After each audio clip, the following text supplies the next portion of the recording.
minha pergunta nessa noite, iniciando o nosso culto: você já parou para ver quantas bênçãos o Senhor já derramou sobre a sua vida? Quantas bênçãos o Senhor tem dado a você? Quanto Deus tem sido maravilhoso na sua casa, na sua família, na vida do seu povo? Pare um pouquinho, olhe para tudo isso, pense, para que você possa chegar a uma conclusão do quanto Deus já tem abençoado a sua vida. E eu quero te convidar, no início deste culto, a orar a Deus, agradecendo a Ele, porque Ele tem sido bondoso, porque Ele tem sido misericordioso, porque Ele tem abençoado a sua vida. Se você pudesse contar, colocar uma a uma, lado a lado, você veria o quanto Deus já fez. Olha a Deus, agradeça a Deus. Nós somos acostumados simplesmente olhar para as dificuldades, simplesmente olhar para as coisas difíceis das nossas vidas.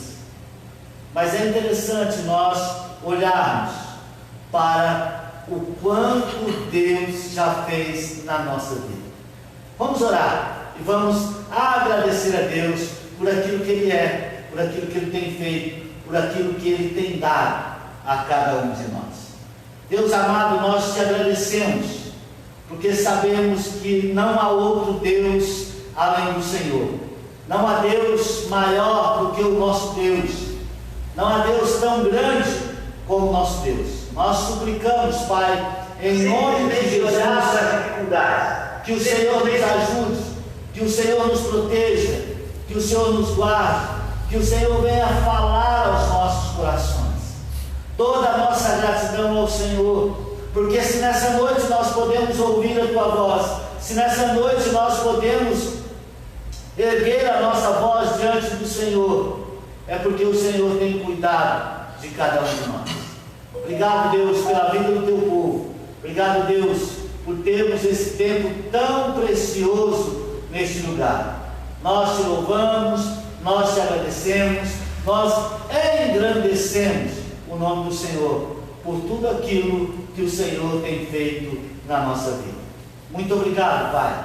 Muito obrigado, porque o Senhor jamais nos desamparou, porque o Senhor jamais deixou em que nós vivêssemos totalmente caídos. O Senhor nos levantou, o Senhor nos trouxe, e aqui estamos nós nessa noite, suplicando, Pai, em nome de Jesus, que o Senhor ouça a nossa oração, que o Senhor aceite a nossa confissão ao Senhor, de perdão dos nossos pecados. Olha para nós, Pai, olha para a nossa vida, perdoa-nos, e nós assim agradecemos por tudo que o Senhor é, por tudo que o Senhor tem feito, por tudo aquilo que o Senhor tem dado a cada um de nós. Nós te louvamos, nós te agradecemos, em nome de Jesus. Amém. Que bom! Depois de nós agradecermos a Deus por aquilo que Ele é, por aquilo que Ele tem feito, pelas bênçãos que Ele tem derramado sobre as nossas vidas, nós podemos então ter o nosso culto de adoração, o nosso culto de louvor ao nosso Deus. E eu quero te convidar a abrir a sua Bíblia no Salmo de número 29, onde nós vamos ver aqui o salmista levantando a sua voz diante do Senhor. Nesses momentos difíceis, Davi clama, e nós também temos clamado ao Senhor. Então, Deus é um Deus que age em todo o tempo. Por isso Davi clamava a esse Deus, porque é um Deus que age, é um Deus que fala, é um Deus que move, é um Deus que transforma, é um Deus que tem toda a força ligado a Ele. Acompanhe comigo a leitura do salmista, que nos convida a adorar esse Deus. Ele diz assim: tributai ao Senhor, filhos de Deus, tributai ao Senhor glória e força, tributai ao Senhor a glória devida ao seu nome, adorai ao Senhor na beleza da santidade. ouve-se a voz do Senhor sobre as águas, troveja o Deus da glória. O Senhor está sobre as muitas águas, a voz do Senhor é poderosa, a voz do Senhor é cheia de majestade, a voz do Senhor quebra os cedros, sim, o Senhor despedaça os cedros do Líbano, Ele faz saltar como um bezerro no Líbano e o Sirion, como bois selvagens. A voz do Senhor despede chama de fogo, a voz do Senhor faz tremer o deserto, o Senhor faz tremer o deserto de Cádiz, a voz do Senhor faz dar cria às costas e desnuda os bosques, e no seu templo tudo diz glória. O Senhor preside ao dilúvio como o rei, o Senhor presidirá para sempre, o Senhor dá força ao seu povo, o Senhor abençoa com paz o seu povo. Que bom, nós podemos confiar num Deus que vai além de tudo aquilo que nós imaginamos, um Deus que vai além de tudo aquilo que nós passamos, um Deus que acalma a tempestade, mas um Deus também que permite que a tempestade venha, porque toda ela está sob o controle do Senhor. Eu não sei como está o seu coração nessa noite, eu não sei como se encontra a sua vida neste momento, mas eu quero te convidar a adorar, a bendizer esse Deus, porque o nosso Deus, Ele é rico em misericórdia, é um Deus que está acima de todos os deuses.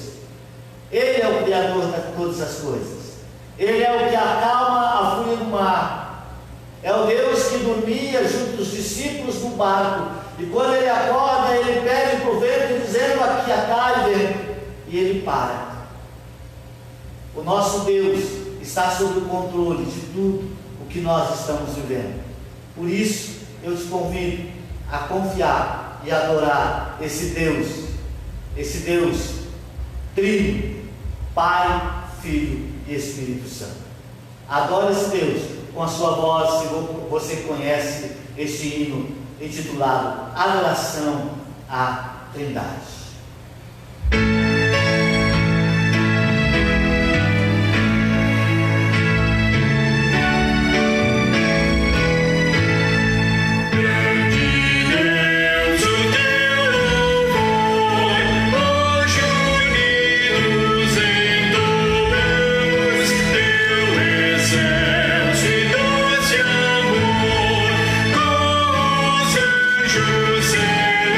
Celebramos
momento onde nós elevamos o nosso coração diante do Senhor e adoramos a Ele, clamando pelas misericórdias sobre a vida dos nossos filhos. Eu quero te convidar a orarmos neste momento, e quem eu convidei para orar conosco nessa noite foi a nossa irmã Miriam, e eu quero então colocá-la para que ela ore por nós, ore pela vida dos nossos filhos de sangue, mas orem também pelos nossos filhos de oração.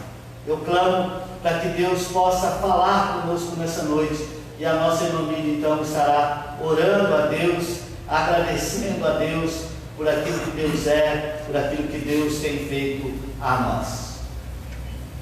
Santo eterno Deus, muito obrigado, Pai, por nos amar com amor eterno. Em Tua presença estamos, ó Deus, em nome de Jesus Cristo, nosso Salvador, para Te suplicar pela vida dos nossos filhos. Deus, Pai bondoso, misericordioso, não há maior alegria no coração dos pais do que ver os seus filhos nos Teus caminhos, ó Pai.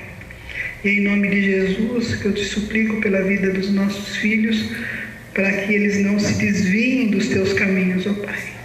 Que eles estejam olhando firmemente para o Senhor, ó Deus, em nome de Jesus. Amém. O mundo tem oferecido tantas coisas, ó Deus, tantos entretenimentos, que tem desviado os nossos filhos dos Teus caminhos, ó Pai. Tem misericórdia de cada um deles, ó Pai, em nome de Jesus. Traz de volta, Senhor, para o Teu aprisco. Traz-os, ó Deus, em nome de Jesus Cristo. Ó Pai, dê alento, dê esperança, Senhor, no coração dos pais, das mães, que continuem a estar orando, ó Deus, orando ao Senhor, ó Deus, que é o autor e criador da vida, Pai. O Senhor nos deu, o Senhor nos confiou para que educássemos e criássemos nos Teus caminhos, ó Pai. A Tua palavra, Senhor, a Tua semente foi lançada no coração deles. Ó Deus, que o Senhor esteja, Senhor, fazendo-os lembrar daquilo que aprenderam nos Teus caminhos. Tenha misericórdia, Senhor. Traze-os, ó Deus, para o Teu aprisco novamente. Aqueles, ó Deus, os nossos filhos de oração, os nossos filhos do coração, ó Deus, de igual modo, cuida, Senhor. Ó Deus, que possamos ser luz, que nós, pais, não venhamos, ó Deus, a desanimá-los, ó Deus. Muitas vezes fazemos isso, Pai. Tem misericórdia de nós também, ó Deus, que eles possam ver em nós Jesus Cristo, ó Deus, que possamos ser luz. E nesses tempos, ó Deus, de quarentena, de reclusão, que possamos, ó Deus, que eles possam estar vendo em nós, Senhor, o andar contigo, Pai, a confiança em Ti, Senhor, que eles possam estar confiando, Pai. Tem misericórdia dos Teus filhos, ó Deus, em nome de Jesus, os filhos da Moriá, os filhos presbiterianos, os filhos, ó Deus, de toda essa nação, Senhor, em nome de Jesus Cristo, Te suplico. Amém. Amém, amém. Que gostoso, nós podemos orar com os nossos irmãos, mesmo distantes. Em breve nós estaremos aqui nos reunindo, tomando todo o cuidado devido, num número menor de participantes, como temos nos outros cultos, mas em breve nós podemos fazer isso, em nome de Jesus. Quero convidar o meu irmão Maurício, ele que vai nos ajudar hoje no nosso momento de louvor. Enquanto ele vem aqui, enquanto ele se organiza, eu quero fazer a leitura que está no livro, segundo livro das Crônicas, capítulo 7, versículos de 1 a 3. Segundo livro das Crônicas, capítulo 7, versículo de 1 a 3. A palavra do Senhor diz assim: tendo Salomão acabado de orar, desceu o fogo do céu e consumiu o holocausto e os sacrifícios, e a glória do Senhor encheu a casa. O sacerdote não podiam entrar na casa do Senhor, porque a glória do Senhor tinha enchido a casa do Senhor. Todos os filhos de Israel, vendo descer o fogo e a glória do Senhor sobre a casa, se encurvaram com o rosto em terra sobre o pavimento e adoraram e louvaram o Senhor, porque é bom, porque a sua misericórdia dura para sempre. O mesmo Deus que o povo, quando Salomão acaba de orar, vendo todo o acontecimento, se coloca diante dele e louva e adora, é o mesmo Deus que nós servimos hoje. Talvez hoje você possa dizer: mas pastor, eu não estou vendo o que aquele povo viu.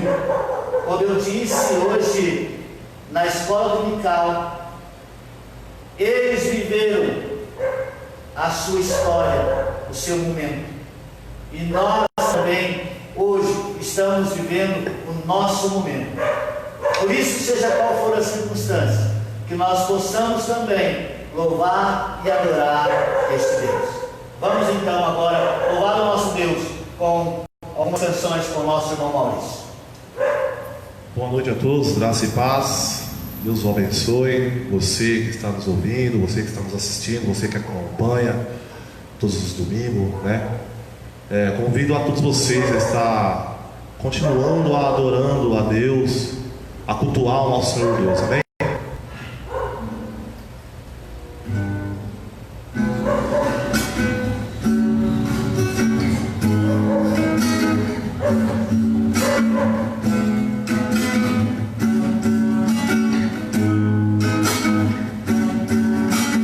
Bom estarmos aqui louvando a Deus, podendo exaltar seu santo nome.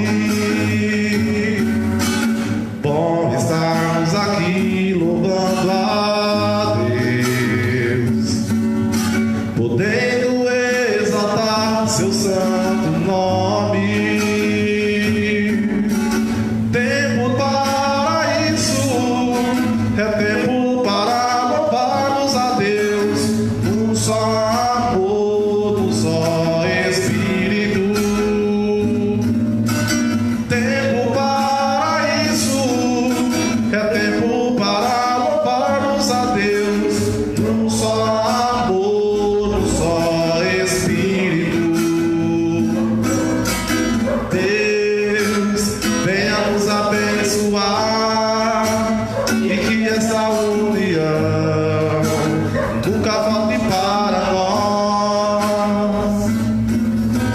Deus, venha nos abençoar e que essa união nunca falte para nós. Bom estarmos aqui louvando a Deus, podendo exaltar seu santo nome. Tempo para isso, é tempo para louvarmos a Deus, num só amor, num só Espírito. Tempo para isso, é tempo para louvarmos a Deus, num só amor, num só Espírito. Deus, venha nos abençoar e que essa união nunca falte para nós. Deus, venha nos abençoar e que essa união nunca falte para nós. Amém. Aleluia.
como o Senhor,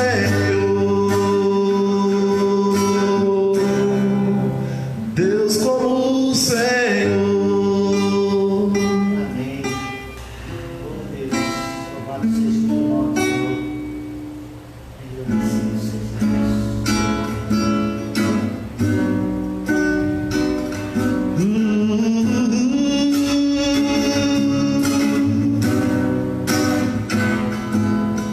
Meu Deus, eu não quero mais ser assim. Não quero viver longe de ti.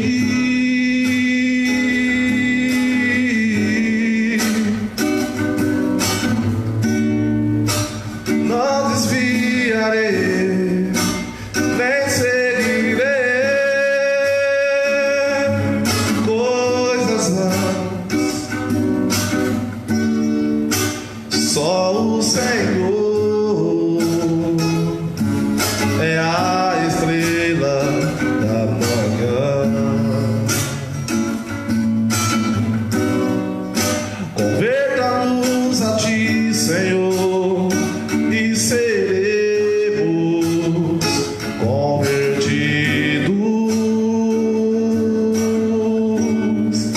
Renova os nossos dias como Dante.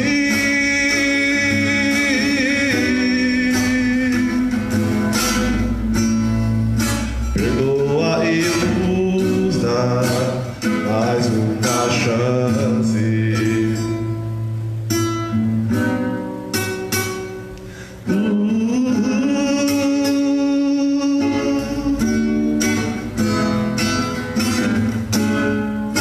Sei que minhas ruínas vêm de mim,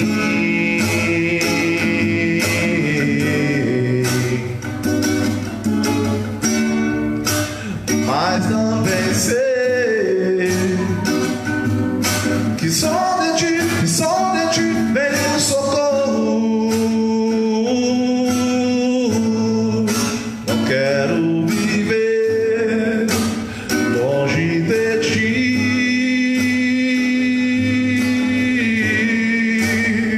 Oh, não desviarei, nem seguirei coisas vãs. Só o Senhor é a estrela da manhã. Converta-nos a ti, Senhor, e seremos convertidos. Renova os nossos dias como Dante.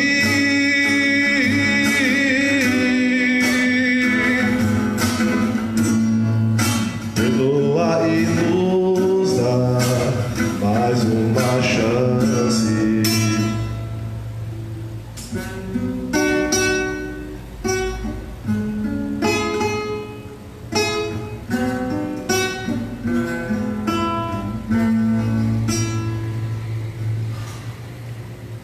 Senhor nosso Deus, nosso Pai, nós agradecemos ao Senhor, Pai, por tantas bênçãos derramadas em nossas vidas, por tudo aquilo que o Senhor tem feito em nossas vidas, por tudo aquilo que o Senhor irá fazer.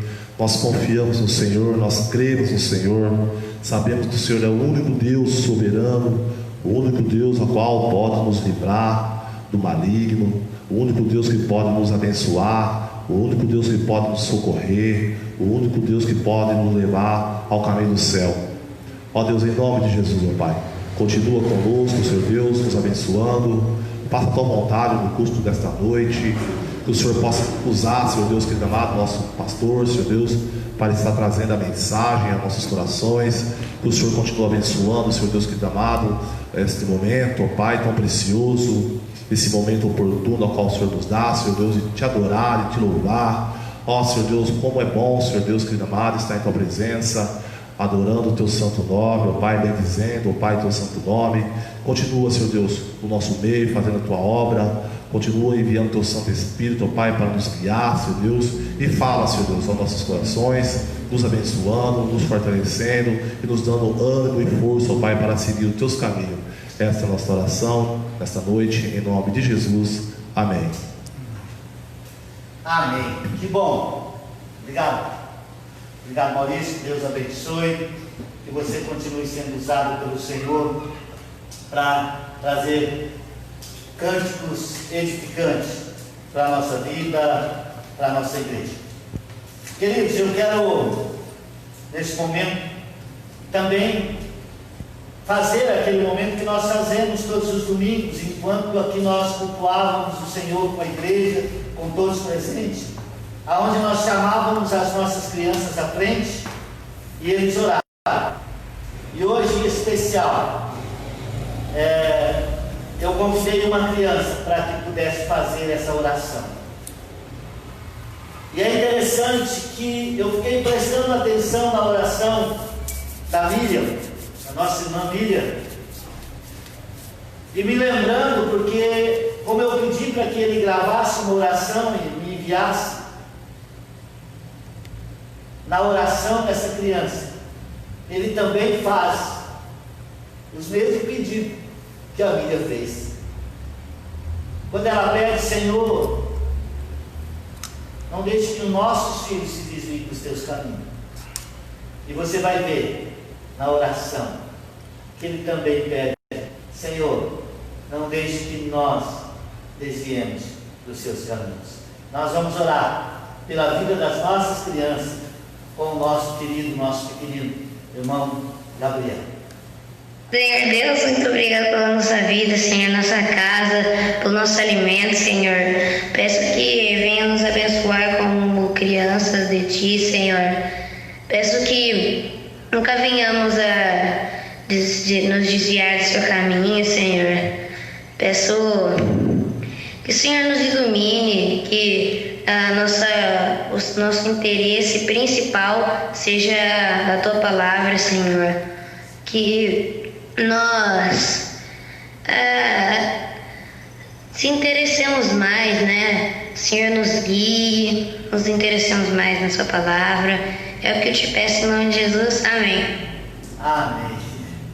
Que bonito, né? É justamente aquilo que eu disse. A mãe que intercede para que os filhos não se desviem dos caminhos.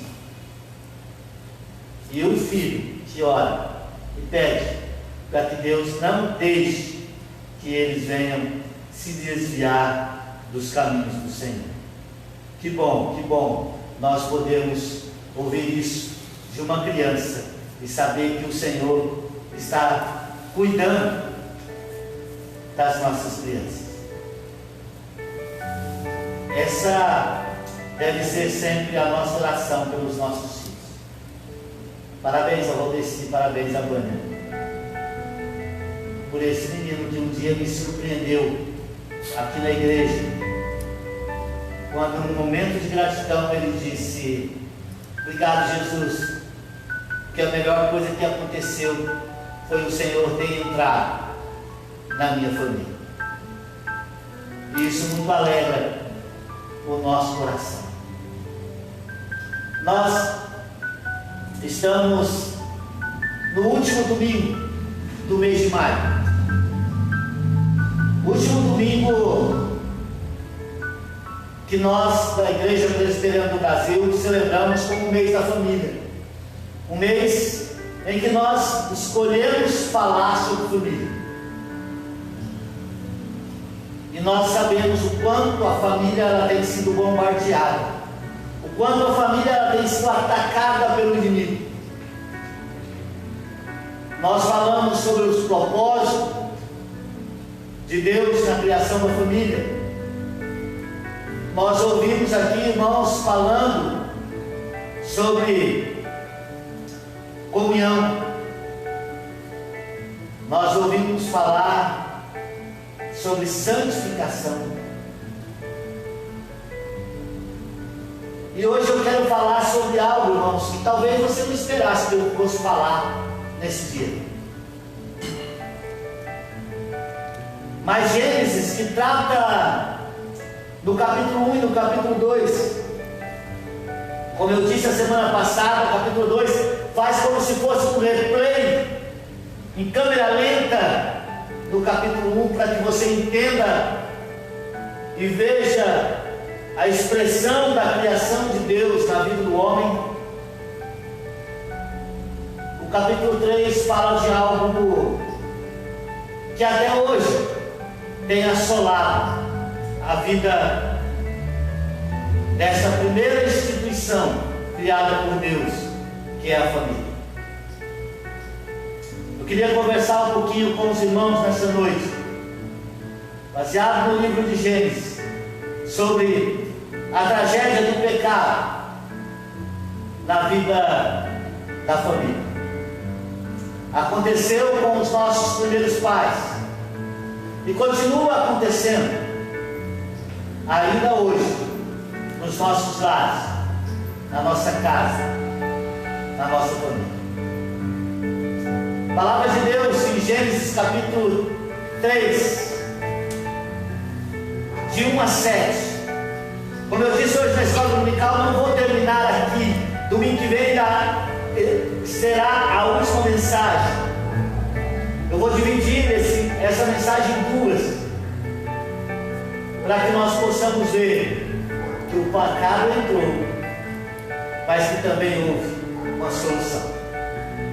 Gênesis capítulo 1, versos de 1 a 13 diz assim: mas a serpente, a mais sagaz que todos os animais selvagens que o Senhor Deus tinha feito, disse à mulher. É assim que Deus disse: não comereis de toda a árvore do jardim? Respondeu-lhe a mulher: do fruto das árvores do jardim podemos comer, mas o fruto da árvore que está no meio do jardim, disse Deus, dela não comereis, nem tocareis nele, para que não morrais. Então a serpente disse à mulher: é certo que não morrereis, porque Deus sabe que o dia em que dele comeres, se vos abrirão os olhos, e como Deus, sereis conhecedores do bem e do mal.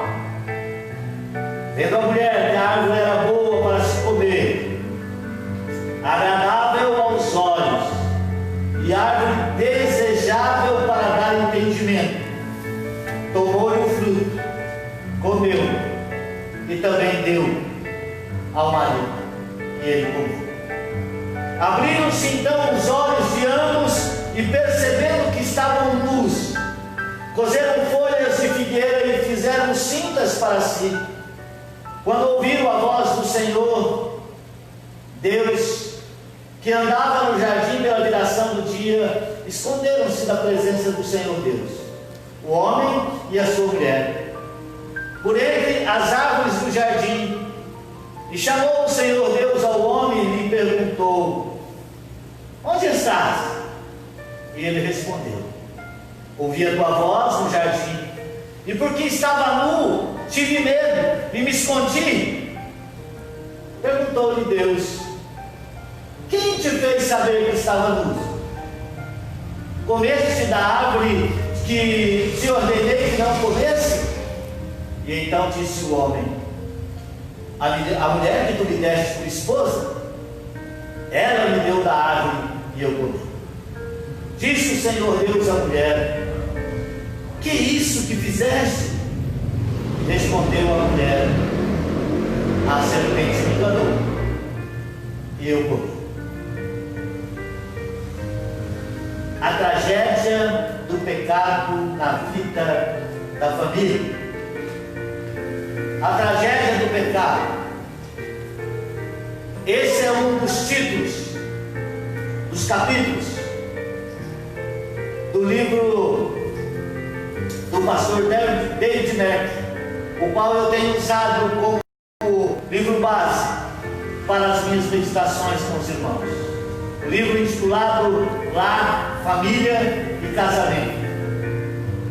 É interessante que o pastor David Mack, quando ele trabalha esse assunto, ele traz uma ilustração citada pelo autor Dennis Ryan, que conta sobre um assunto chamado o milagre de Dunkerque. Milagre de Dunkerque. Estranho esse nome, né? Mas Dunkerque, ele era um porto ao norte da França. E ali, naquele porto, onde houve a invasão dos alemães na França, naquele lugar existia mais ou menos 400 mil soldados das tropas aliadas, e eles estavam então encurralados pelo exército alemão. E diz a narrativa que aqueles homens se viram cercados por aquele exército. Eles estavam mais ou menos em torno de 15 quilômetros longe do exército inimigo, e parecia que para eles que não havia mais nada a acontecer àquele jovem ou aqueles jovens que não fosse morrer ou se tornar prisioneiro do exército alemão. Mas por outro lado, na Inglaterra, pais e mães, sabendo do que estava acontecendo, ficaram desesperados, principalmente diante das palavras do primeiro-ministro, que disse, Winston Churchill, que disse, sempre otimista, de que havia uma frota inglesa que estava a caminho, mas ela poderia somente resgatar 30 mil soldados antes que o massacre acontecesse. Para que isso não acontecesse, eles diziam que eles precisavam de um milagre. Mas de onde e como isso poderia acontecer? Como isso poderia acontecer? Rai então diz que sem que eles percebessem, cidadãos britânicos que estavam dispostos a não deixar os seus filhos abandonados de maneira informal, sem qualquer anúncio público, juntaram uma imensa armada de embarcações civis e militares e se reuniram para trazer de volta para casa os rapazes britânicos e mais tarde também salvar os franceses. Então uma marinha desorganizada saiu para o mar. Os barcos pequenos corriam risco de naufragar diante das forças alemãs, de suas artilharias, apoiados pelos seus aviões, pelos seus navios, e eles tentavam de toda forma afundar o maior número possível deles. Mas é interessante que ele diz que muitos voluntários trabalharam até a exaustão, como 2 civis que passaram 17 horas remando, sem parar, e levando tropas da praia de Dunkerque até os navios de resgate que esperavam em mar aberto. No final da empreitada, puderam contar 861 navios, e juntos eles evacuaram cerca de 338 mil soldados das garras do exército alemão. O milagre de Dunkerque, ele aconteceu com um barco de cada vez.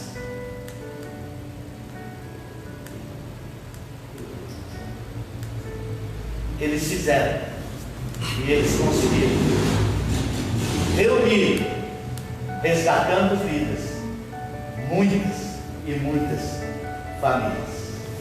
Hoje, quando nós olhamos para o mundo que nós estamos vivendo, nós podemos chegar a uma conclusão que nós também precisamos de um milagre como esse, para que famílias sejam resgatadas e o cerco que fora feito ou que é feito em nós não está ligado a um exército que nos cerca, como estavam aqueles soldados. A razão por que nós precisamos de um milagre está relatada no livro de Gênesis, capítulo 3, o texto que lemos. Este capítulo explica as origens da tentação e do pecado. Mas é interessante que, ao mesmo tempo, esse capítulo de Gênesis oferece também não só castigo pelo pecado, mas oferece esperança e redenção. Gênesis capítulo 3 é uma miniatura da história do universo, do plano de Deus para a salvação do homem. É claro que se nós fôssemos aqui analisar Gênesis capítulo 3, seria muito mais amplo tudo aquilo que ele nos oferece, mas eu quero te convidar para que nós possamos olhar aqui para o que ele trata a respeito da família e o que aconteceu com Adão e Eva e que veio atingir até nós nos dias de hoje com a queda, com o pecado. Como eu disse no final da minha mensagem do domingo passado, os efeitos da queda foram desastrosos, arrebentador. Pastor Augusto Nicodemos, quando ele vai falar a respeito disso, ele observa o seguinte, dizendo: os efeitos da queda do homem se revelam particularmente malignos na área sexual e na área do casamento. A queda do homem afetou primeiramente a sua família, e nela que nós vemos as manifestações mais hediondas do pecado: adultério, abandono, estupro, espancamento, mentiras e fingimento para com as pessoas que juramos amar e ajudar. Queridos, o mais interessante de tudo isso era que Deus tinha um plano de resgate, e esse plano de resgate culminou na morte de Cristo na cruz do Calvário, na ressurreição de Jesus. Por isso que eu disse para você que eu não quero terminar essa mensagem hoje, porque senão ela ficaria muito longa, mas eu gostaria de que você visse o que o pecado faz, o que ele acabou fazendo na vida do homem diante da queda. Uma coisa nós podemos aprender, que mediante a queda, a imagem de Deus no ser humano, ela não foi eliminada. O casamento e a família constitui a principal forma, como eu já disse, de organização divinamente instituída para a raça humana.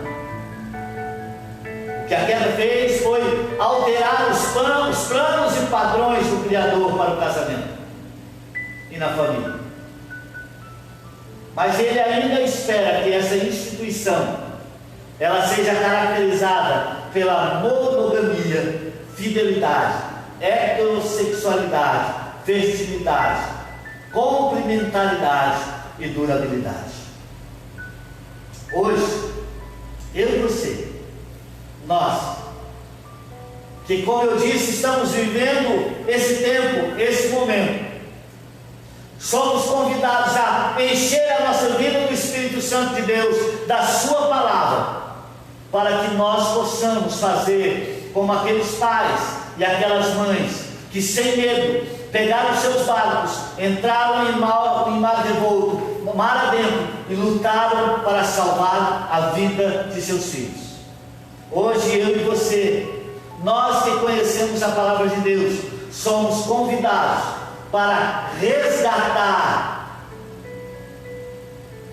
para chamar, para que outros possam refazer a imagem de Deus na sua vida. E assim nós possamos dizer, como Paulo diz quando escreve na sua carta, na sua segunda carta aos Coríntios, no capítulo 5, 17: se alguém está em Cristo, é nova criatura. O inimigo da nossa alma vê na família o reflexo da glória de Deus que ele tanto odeia. Por essa razão, A nossa batalha, queridos, é lutar com essas forças do mal, que estão se preocupando em manchar o reflexo da glória de Deus no espelho chamado família. Os autores Cassiano e Demóstenes, eles dizem que Satanás, o inimigo de Deus, trabalha duro para desfigurar a beleza do nosso design divino. Ele luta para ofuscar o esplendor daquilo que fomos criados para refletir. Faz de tudo para impedir que homens e mulheres sejam mostruários da espetacular história de Deus. Eu não sei, queridos, como está a sua casa, como está a sua vida, mas eu queria que você olhasse e visse em você mesmo se o diabo não tem encontrado brechas para tentar, de todas as formas, destruir a família que Deus uniu. Pastor David Mack mostra que a transição entre Gênesis capítulo 2, verso 25, para Gênesis capítulo 3, versículo 1, é sombria. Ele diz que existe um trocadilho no original que prepara o drama a seguir. E eu achei muito interessante o que ele diz assim que a palavra luz, em Gênesis 2, 25, quando eles descobrem que eles estavam nus, é o mesmo que sagaz, no capítulo 3, que traduzido para o hebraico, sagaz diz que a serpente era a mais sagaz.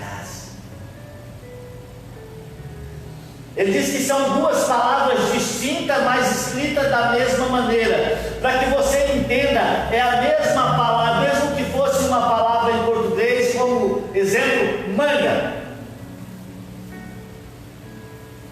Manga em português é escrito da mesma maneira, tanto para manga de camisa, como aquela deliciosa manga que você pega para comer. Então, a palavra nu ou nus e sagaz, no hebraico, elas são escritas da mesma maneira, da mesma forma. E ele diz que é como se Adão e Eva estivessem nu e sem vergonha, enquanto a serpente ela era nua, esperta, sagaz e sem vergonha. E ela era dessa forma, mais que qualquer outra criatura.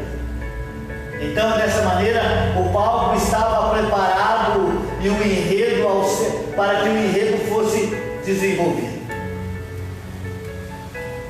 De onde o tentador vem, a Bíblia não fala, mas fica evidente em Apocalipse capítulo 12, versos 9 e 10, que a serpente é a manifestação visível do diabo, o anjo de luz, que a essa altura havia caído. O texto que nós lemos nos instrui em muitos níveis, como eu já disse, mas o nosso foco será na queda e o plano divino de Deus para a humanidade, especialmente para a família. Gênesis capítulo 3, de 1 a 6, mostra o percurso do pecado. E nós podemos aprender muito nesse versículo sobre o ciclo da vida, a morte e o que a tentação ela produz. Triste história de tentação, a queda da raça humana. Gênesis capítulo 3 fornece uma prévia das piores coisas que está por vir ou que havia de vir na vida de um casal, na vida da família.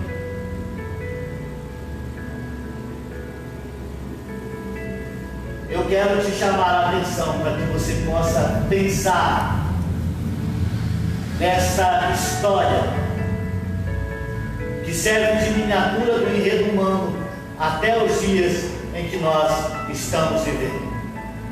Uma humanidade ou uma raça humana insatisfeita, descontente, que está sempre na busca de algo maior e melhor. No caso dos papéis do homem e da mulher, a história também comprova que o homem hoje e a mulher vivem como pecadores e constante competindo um ao outro, trazendo conflito. Algo bem diferente do que nós vimos antes, de qual foi o propósito para o qual a família fora criada. Olhando para as consequências da queda na vida da família, eu quero pensar com você em 3 pontos. Espero que seja rápido. Primeiro passo no percurso da tentação, que serve para mim e para você, para nós observarmos e olhar, é a dúvida. Se você olhar na sua Bíblia, você vai poder ver que no capítulo 3, versículos de 1 a 3, a serpente coloca dúvida para que Eva pudesse observar. Quando ele olha para ela e levanta um questionamento, ele faz uma pergunta: é assim que Deus disse? Quando ele faz isso, diz o pastor David Merton, que é natural que ele abra uma brecha que a Eva tente responder. O primeiro passo então dado pela serpente foi levantar a dúvida no coração da Eva. E é isso que o diabo tem feito na nossa vida hoje. Ele tem causado dúvida, ele tem levantado ideias que causam dúvida no nosso casamento. Eu não sei se você já ouviu na sua vida ou se você já ouviu o outro dizer, mas sabe aquela pessoa que chega na casa do outro? Aquela mulher que chega na casa da amiga casada e olha para ela assim e diz assim: você bota a mão no fogo pelo seu marido? Você coloca a mão no fogo pelo seu marido? O que essa pessoa está fazendo? Nada mais do que causar uma dúvida. E agora, o que eu faço? Eu tenho que dar uma resposta. Quando nós olhamos para o texto de Gênesis, nós sabemos que a abordagem foi uma desvirtuação calculada do plano de Deus para a liderança de Adão no relacionamento. A pergunta traz uma dúvida. Quando ele diz assim: é assim que Deus disse? Ele questiona a bondade e a provisão de Deus, e ela fica na defensiva. Satanás então ele acha uma brecha, um meio de causar um ataque, não contra a mulher, mas contra a imagem de Deus, mirando o relacionamento conjugal.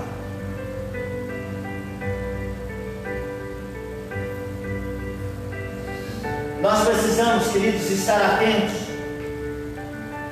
O inimigo ele ataca todas as horas, em todos os momentos, porque o seu desejo é destruir a obra criada por Deus. Por isso, fique atento no seu casamento, fique atento na sua casa, na sua família, porque o diabo ele é apto para poder levantar dúvidas no meio da sua casa. Veja só que interessante, o inimigo ele foca a sua atenção na única proibição que Deus dera. Esta proibição ela foi dada antes da criação da mulher. No meio de tanta coisa boa, o diabo vai justamente na única coisa que Deus havia dito ou proibido para Adão. É aquela ideia de que no nosso casamento tudo é muito bom, muito maravilhoso, na nossa família mas de repente uma pequena fagulha, uma palavra dita no momento errado, joga tudo aquilo que nós construímos durante anos por água abaixo.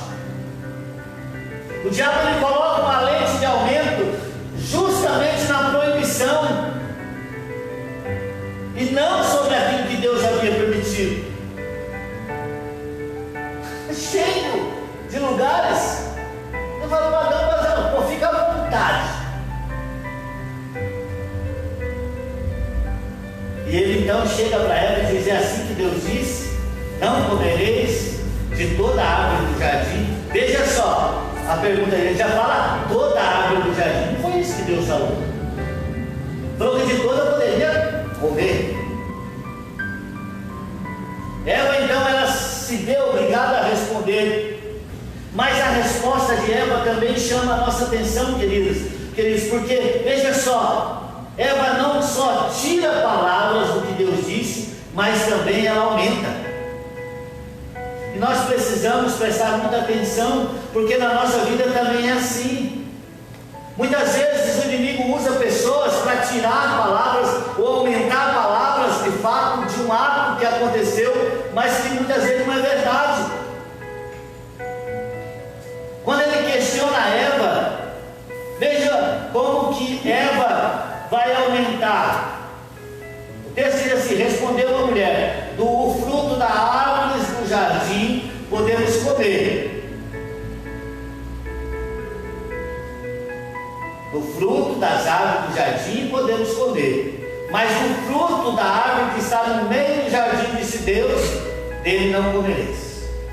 Agora veja a ordem para Adão. O Senhor Deus lhe deu essa ordem: toda árvore do jardim comerás, mas a árvore do conhecimento do bem e mal não comerás, porque no dia que dela comer, certamente morrerás. E ela vai dizer: do fruto das árvores do jardim nós podemos comer, mas o fruto que está no meio do jardim, disse Deus, dele não comereis. Até aqui tudo bem, né?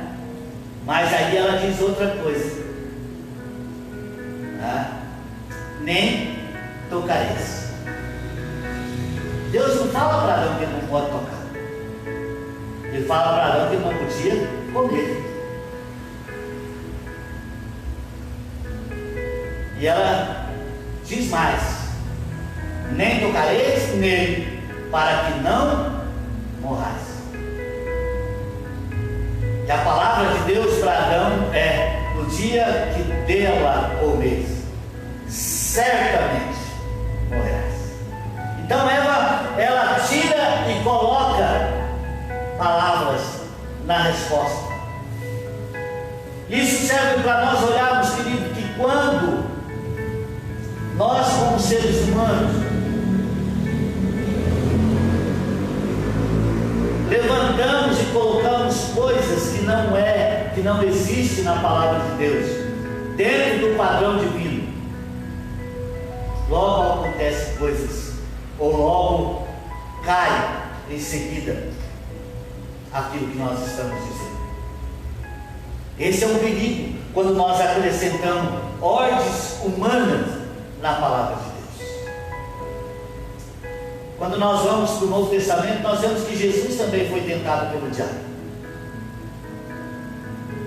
Mas há uma diferença na sua resposta, quando ele diz: nem só de pão viverá o homem, mas de toda a palavra que procede da boca de Deus. Eva foi tentada e não resistiu, respondeu contrário àquilo que a palavra de Deus diz.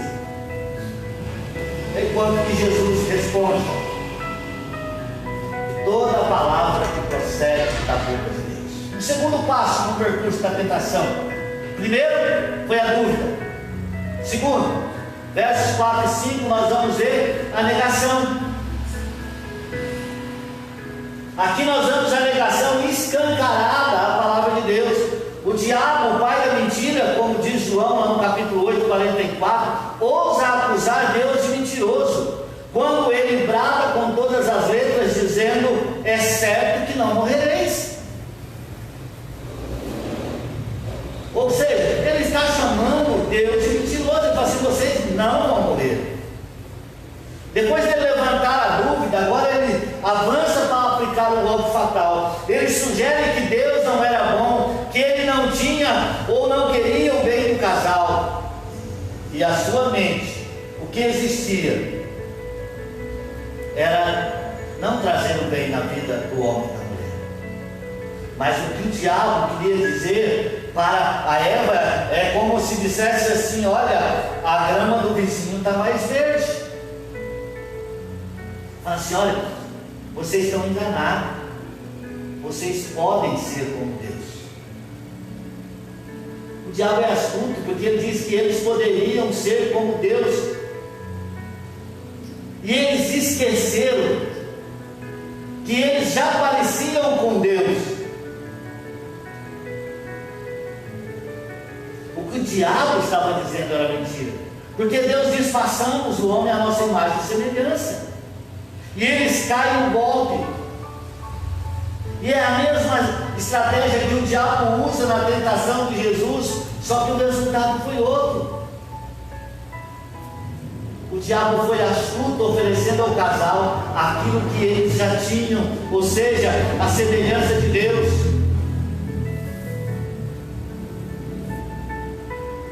E aí, queridos, eu pergunto para você nessa noite: o que o diabo tem oferecido para você? O que o diabo tem colocado na sua mente para que você negue tudo aquilo que Deus tem feito?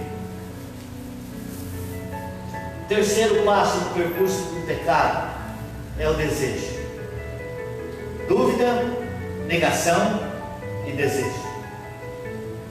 Esse é o último passo do percurso do pecado, para que Satanás pudesse concluir a sua armadilha. Ele já tinha feito o seu trabalho, ele já havia colocado, armado, levantado as suas armadilhas possíveis. Ele já havia colocado a semente da dúvida, da negação, e ele encontrou ali um solo fértil, aonde ele poderia agora levantar o desejo na vida daquela mulher. João, na sua primeira epístola, no capítulo 2, versos 15 e 17, ele nos orienta para este momento que pesou no coração da mulher. Ele diz assim: não ameis ao mundo, nem as coisas que há no mundo. Se alguém amar o mundo, o amor do Pai não está nele. Porque tudo que há no mundo, a concupiscência da carne, a concupiscência dos olhos e a soberba da vida, não procede do Pai, mas procede do mundo. Ora, o mundo passa, bem como a sua concupiscência. Aquele, porém, que faz a vontade de Deus, permanece eternamente. Quando a vida de Adão e Eva é invadida, eles erram, quebrando o primeiro e o último mandamento que mais tarde fora escrito na livro da lei de Moisés. Primeiro, porque eles colocaram outro Deus no lugar do Deus verdadeiro. E segundo, porque eles cobiçaram do fruto proibido. O diabo lança a sua isca e ele leva a Eva a cair no desejo. E veja que interessante que o diabo conquista a Eva com o seu desejo em 3 esferas. E essa é uma esfera para mim e para você, para nós prestarmos atenção. Que a primeira esfera que o diabo atinge na vida de Eva foi o físico. Segundo, o emocional estético. E terceiro, o intelectual. Físico, ela viu que a árvore era boa para comer. Quando você olha, vê que é belo, que é bonito. No emocional estético, Eva não só vê que a árvore era boa para comer, mas que também era agradável aos olhos. E quando ele diz, pastor David Mack diz que ele também conquista na área intelectual, porque aquela árvore era desejável para dar entendimento. Então Eva tomou do fruto, ela comeu e ela dá ao seu marido. Nós precisamos tomar muito cuidado, queridos, com aquilo que os nossos olhos observam, com aquilo que nós que agrada os nossos olhos e aquilo também que nós vemos que é desejoso para nos satisfazer. Nós precisamos tomar cuidado para que nós não venhamos cair nas ciladas do diabo.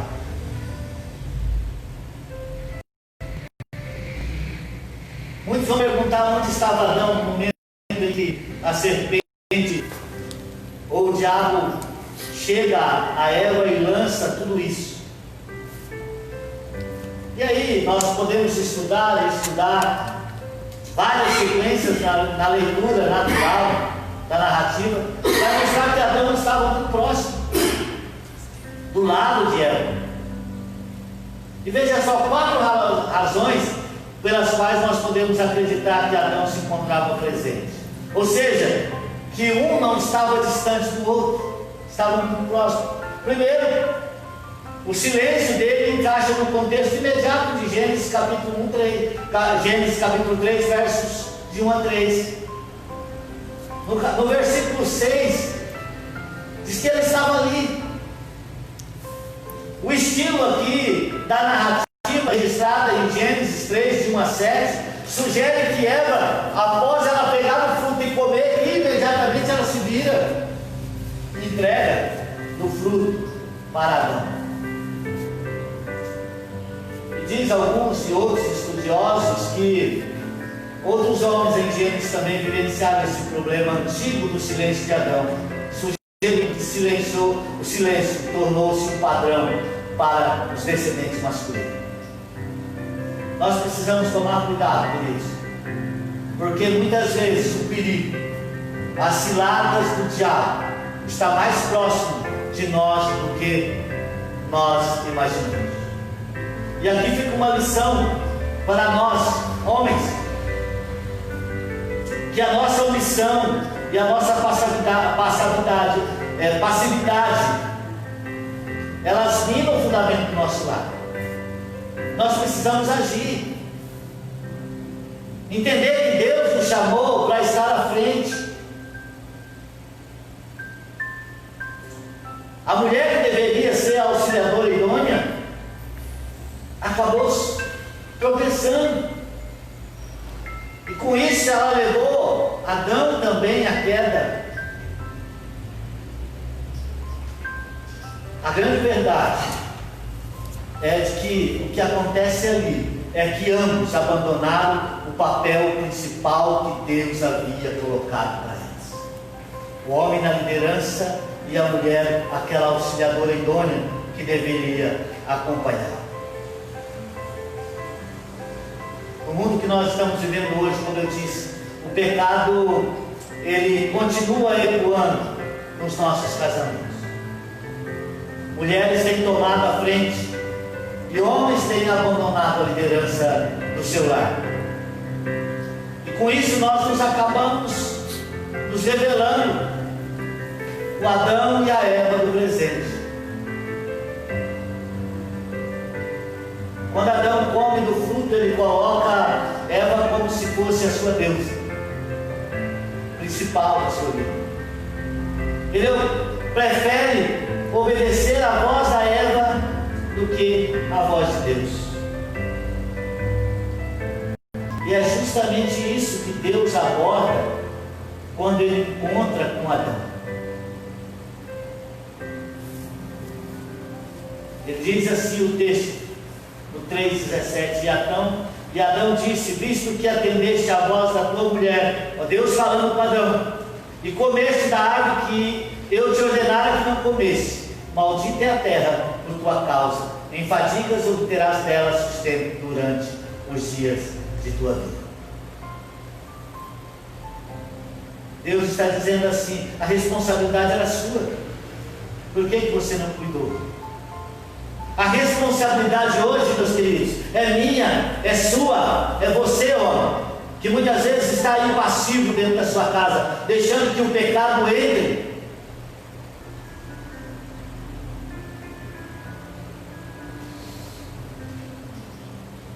Muitas vezes nós desejamos agradar mais as nossas esposas do que agradar a Deus.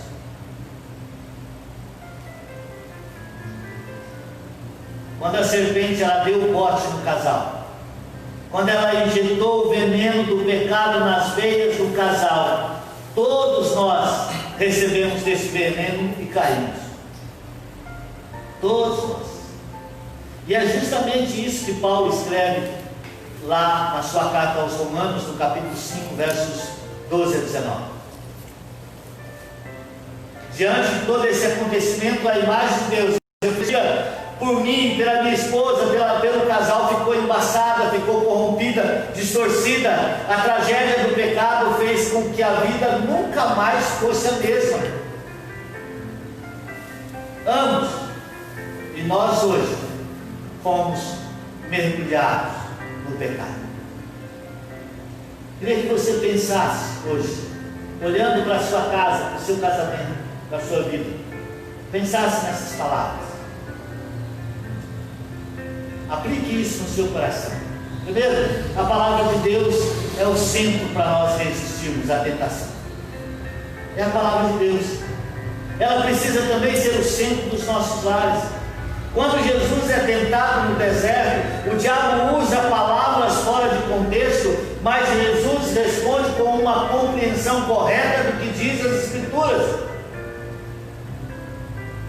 E a grande verdade, como nós comentamos essa semana no grupo de oração, é que nós erramos por não conhecermos as Escrituras. Uma segunda aplicação para você nessa lição, nesse texto de hoje, é que a cobiça e a idolatria significam morte para a família. Muitas vezes nós cobiçamos e idolatramos coisas que não deveriam fazer parte da nossa casa. Não se esqueça, querido, Deus nos chama para amá-lo acima de tudo. Amá-los acima do nosso cônjuge, do nosso filho, do nosso conforto, do nosso prazer. Homens, sejam proativos nos seus lares, não passivos, ensinando a palavra de Deus para a sua família. Muitas vezes quando nós falamos, homens sejam proativos, você acha que não, eu sou bom, eu sou o machão da casa, eu dou as ordens. Não é isso. Seja proativos ensinando a palavra de Deus para a sua família. Mulheres, vocês precisam também se submeter a Deus e à orientação por meio de seus maridos. Que Deus nos ajude, que Deus nos fortaleça, para que nós sejamos homens e mulheres mais atuantes no reino de Deus. Que o diabo não venha achar espaço, que o diabo não ache espaço na sua casa para colocar dúvida, que ele não ache razão na sua casa, para que ele não venha colocar dúvida no meio da sua família.